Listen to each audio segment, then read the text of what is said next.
Vinicius Junior victime une fois de plus de crise raciste après le match face à Girona. Suivez cette vidéo jusqu'à la fin parce que dans cette vidéo, je vais vous faire comprendre pourquoi Vinicius Junior a été victime d'une crise raciste et je vais vous relater exactement ce qui s'est passé. Une scène retransmise par les caméras de télévision. Buteur mardi à Girona, Vinicius Junior a tenté de remettre son équipe sur de bons rails en vain. En parallèle, il a essuyé de nouveaux cris de singe à caractère raciste. Un acte intolérable de plus à l'encontre du Madrilène. Buteur, Vinicius Junior n'a pu empêcher la lourde défaite du Real de Madrid, distancé en la Liga par le Barça. Le Real de Madrid n'avait pas vraiment le choix mardi soir sur la pelouse de Girona. Au final, les merengues, privés de plusieurs éléments importants, voire Benzema, Courtois, Camavinga, Alaba, ont perdu 4-2 face à cette équipe du Girona. La faute au quadruplé de l'international argentin Valentin Castellanos. Pourtant, Vinicius Junior avait permis à la Casablanca de rentrer au vestiaire avec un petit but de retard. Mais la réalisation du Brésilien n'aurait pas permis aux champions d'Espagne et d'Europe en titre d'inverser la tendance. En prime, Vinicius Junior a une nouvelle fois été la cible de plusieurs supporters adverses, notamment les supporters de Girona. Encore des crises racistes à l'encontre du Brésilien. Cette saison, Vinicius Junior fait surtout parler de lui pour ses prouesses balle au pied, avec un bilan de 22 buts et 19 passes décisives, toutes compétitions confondues. Son apport au collectif est indéniable, à tel point que son entraîneur Carlo Ancelotti est allé jusqu'à le qualifier de meilleur joueur au monde. Hélas, le Brésilien fait aussi de gros titres, bien malgré lui, en étant la cible d'actes à caractère très raciste. En marge du derby face à l'Atlético de Madrid ou encore à Majorque en début d'année, la polémique était vive. Nouvel épisode en ce début de semaine où à Girona, alors qu'il venait découper d'un avertissement pour provocation, Vinicius Junior a subi des cris venant des tribunes de Girona qui disaient « c'est un jeu en espagnol ». Quel acte horrible qu'a subi Vinicius Junior. Comme l'explique l'équipe, un supporter de Girona a même été filmé en train d'imiter des cris de singe. Waouh, waouh, que le raciste, que du racisme. Espérons que la Liga se saisisse des images et puisse sévir au plus vite. Donnez-nous en commentaire ce que vous pensez de cet acte très raciste des supporters de Girona à l'encontre de Vinicius Junior. Nous allons maintenant du côté des mercato où tout est bouclé pour Lucas Modric qui a prolongé son contrat avec le Real de Madrid jusqu'en 2024. Après Toni Kroos, c'est désormais bouclé pour Lucas Modric, l'international croate arrivé au Real de Madrid en 2012, a bel et bien prolongé son contrat pour une 12e saison chez les Merengues. Initialement sous contrat jusqu'à cet été, jusqu'à la fin de cet été avec le club madrilène. Le Ballon d'Or 2018, il serait désormais lié pour une saison de plus, soit jusqu'en 2024.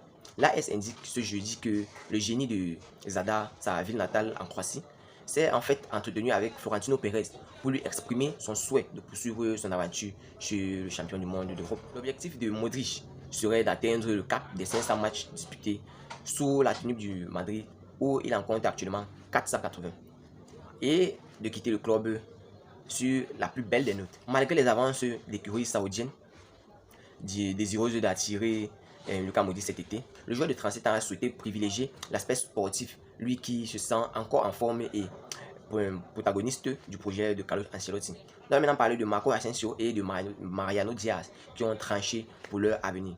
Tous deux en fin de contrat au Real de Madrid. Marcos Asensio et Mariano Diaz ne devraient pas suivre la même trajectoire. Selon Nicolo Enstrigna, Asensio, 27 ans, joker de luxe de Carlo Ancelotti, 8 buts et 5 passes décisives cette saison, devrait prolonger son contrat. Les discussions avanceraient dans le bon sens. Marcos Asensio vers la prolongation et Mariano Diaz vers la sortie. Quant à Mariano Diaz, 29 ans, de moins en moins utilisé, 8 matchs cette saison, 0 but et 0 pas décisif. Il s'apprête à quitter le club madrilène en fin de saison. Nous allons maintenant parler des 7 joueurs intransférables du Real de Madrid. Tenez-vous bien, conscient des manques à certains postes, le Real de Madrid compte se renforcer cet été. Mais certains éléments du Real Madrid sont bien effectivement intouchables. Peu mieux faire, voici l'appréciation que l'on pourrait lire sur le bulletin de notes de cette deuxième partie de la saison du Real de Madrid. Malgré des qualités évidentes, les merengues font preuve d'une terrible irrégularité. Capables du meilleur comme du pire, ils ont certainement dit adieu à la Liga mardi soir après une nouvelle défaite face à Girona. Les pensionnaires du stade de Santiago Bernabéu vont essayer de sauver leur saison en remportant notamment la Coupe des Rois et la Ligue des Champions, où ils affronteront Manchester City en demi-finale allée de cette Ligue des Champions. Mais dans les bureaux de Valdebebas, les têtes pensantes du club madrilène sont déjà en train de réfléchir à l'après et les cerveaux chauffent. On ne sait pas encore si Carlo Ancelotti sera toujours sur le banc la saison prochaine, mais sauf catastrophe en Coupe du Roi et en C1 qui est la Ligue des Champions, la tendance actuelle est qu'il aille au bout de son contrat qui s'achève en juin 2024.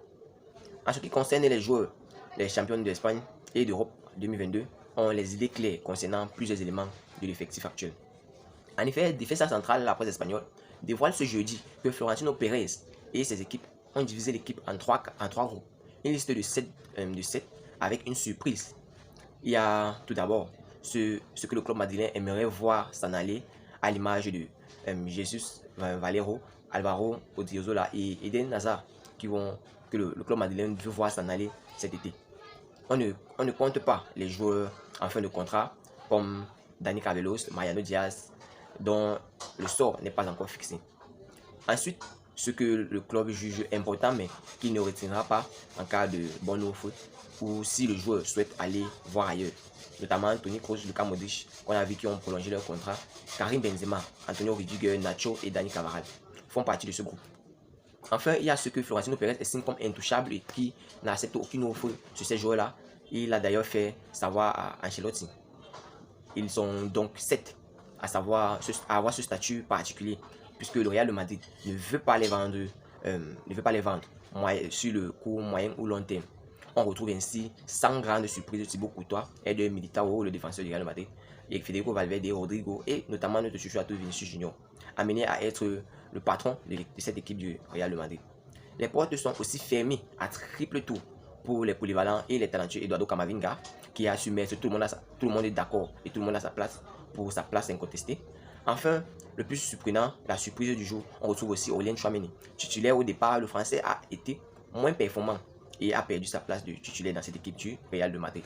Certains médias évoquaient même un possible départ, notamment à Liverpool, mais Madrid, qui a beaucoup investi sur son transfert, on compte toujours sur lui, notamment pour les années à venir au Real de Madrid.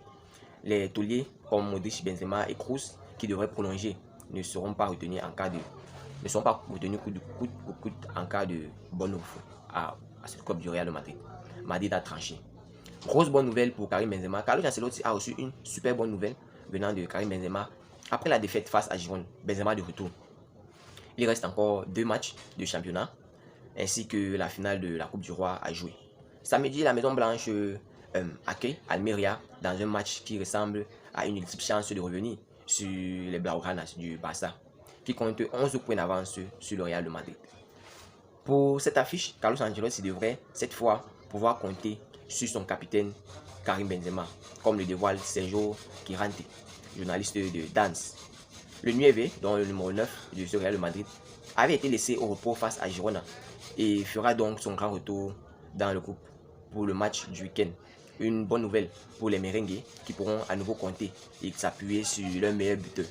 Pensez-vous que c'est une bonne idée pour le Real de Madrid de notamment laisser partir Mariano Diaz et de prolonger le contrat après la prolongation de contrat de Modric, notamment pour cette équipe du Real de Madrid? Pensez-vous que c'est une bonne idée aussi pour le Real de Madrid de faire jouer Karim Benzema et ne pas le laisser sur un autre repos et le préserver pour ce match face au Manchester City en Ligue des Champions? Dites-nous toutes vos suggestions en commentaire, ce que vous pensez de cette vidéo en fait, ce que vous pensez de ces informations qui étaient dans cette vidéo et ce que vous pensez de la vidéo même en fait. Dites-nous tout cela en commentaire et je vais prendre la peine de répondre à vos messages personnellement. C'était tout pour cette vidéo. Si vous avez notamment aimé la vidéo, laissez-moi un like et abonnez-vous pour plus d'informations Real de Madrid. Parce que vous le savez, ici je ne poste uniquement que des infos Real de Madrid. Alors, à la Madrid, à la Los Blancos, ciao, bye bye pour une prochaine vidéo.